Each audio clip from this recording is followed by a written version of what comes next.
ایک گند کا شکار ہو چکے ہیں، ان کے دماغوں میں گند بھر دیا گیا اس مکھی کے ذریعے۔ ان لوگوں کے لیے میں ایسا نالج ڈھونڈ کے لاتا ہوں جس کو ہم رد کر چکے ہیں۔ کیسے؟ عام حالات میں کبھی کسی دور سردہ علاقے میں، کسی بہت دور کسی گاؤں میں، کبھی کسی کی آواز یہاں پہ پہنچنے نہیں دیتے۔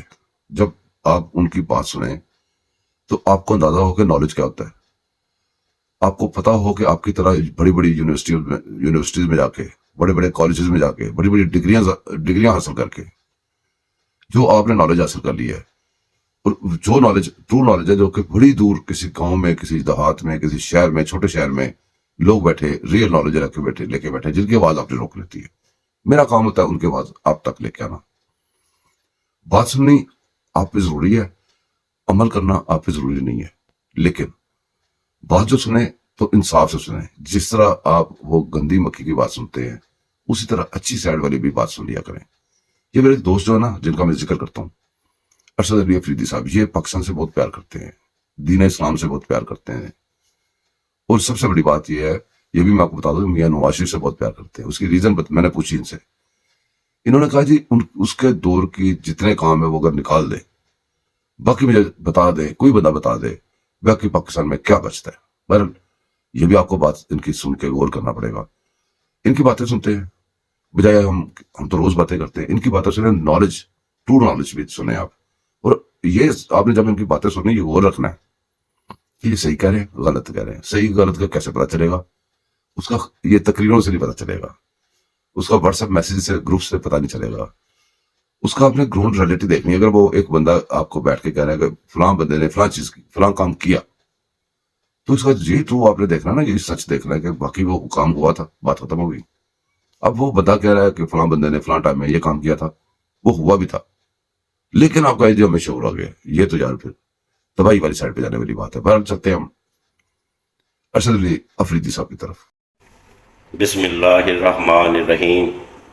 میرے عزیز ہم وطنوں، کچھ باتیں ایسے ہیں جو عام عوام کو پتہ نہیں لگتی۔ دراصل 2013 میں جو پاناما کا ڈنڈورا پیٹا گیا، پاناما کیا تھا، کیا نکلا اس سے؟ 436 بندے پاناما لیکس میں تھے اور 435 کو سزا نہیں ہوئی، کچھ بھی نہیں ہوا۔ صرف ایک آدمی میاں محمد نواز شریف، جو ترقی کا اور ملک میں ڈیولپمنٹ کا معمار ہے، ملک میں جو پاکستان میں 75 سالہ تاریخ میں جتنی ترقی ہوئی ہے، میاں نواز شریف کی وجہ سے ہوئی۔ میاں نواز شریف کو اس کا کریڈٹ جاتا ہے۔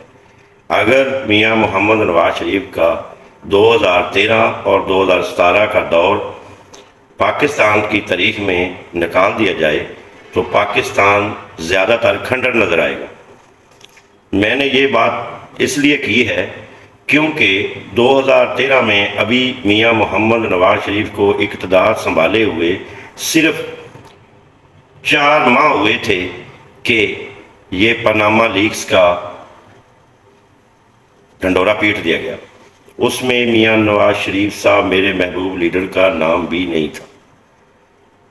ٹھیک ہے، اس کے بعد کیا ہوا؟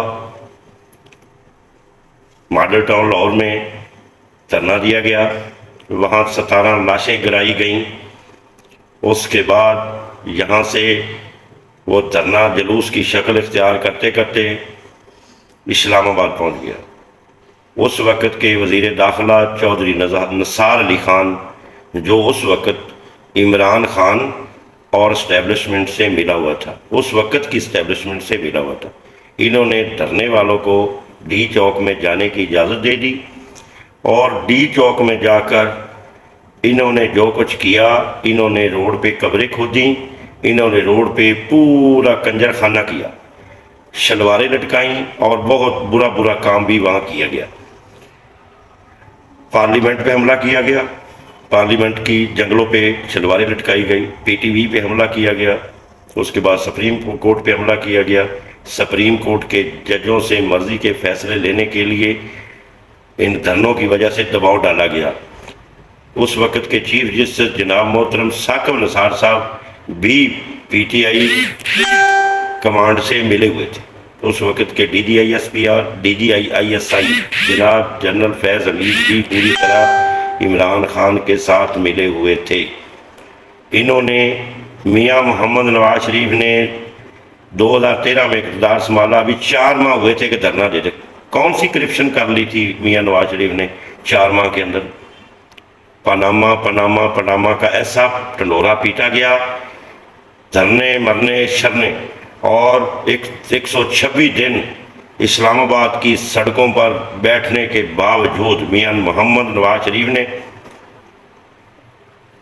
11,000 میگا واٹ بجلی سسٹم میں شامل کی، سی پیک کا منصوبہ لے کے آئے، JF تھنڈر طیارے منصوبہ لے کے آئے، ہسپتال کو دوائیاں عام دی گئیں.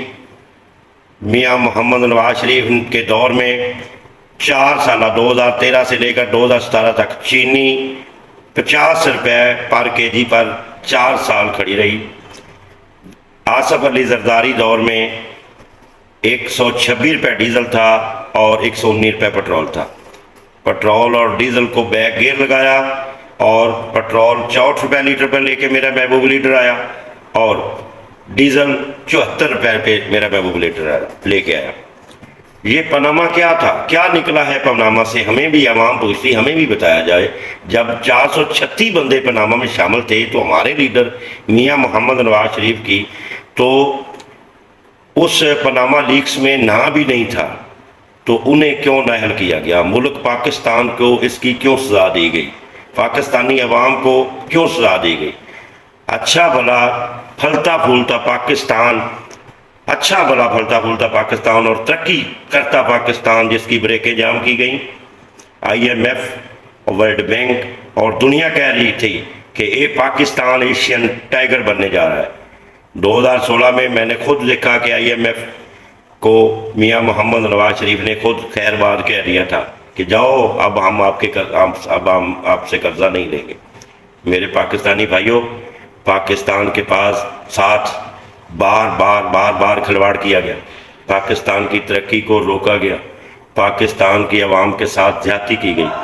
2013 سے لے کر 2017 تک کوئی ذی شعور پاکستانی یہ نہیں کہہ سکتا کہ مہنگائی تھی. مہنگائی ختم ہو چکی تھی. ملکی زر مبادلہ کے ذخائر 23 ارب ڈالر کو کراس کر چکے تھے.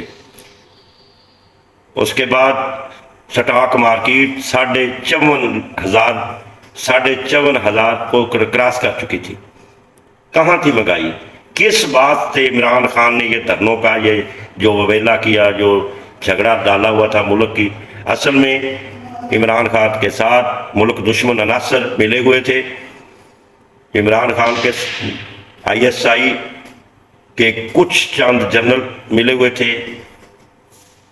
میاں نواز شریف کو گرانے کے لیے دبئی اسٹیبلشمنٹ، اسرائیلی اسٹیبلشمنٹ، امریکی اسٹیبلشمنٹ اور بھارتی ایجنسیاں، یہ سب ملے ہوئے تھے. آپ کہیں گے کہ دبئی کیسے ہو گیا؟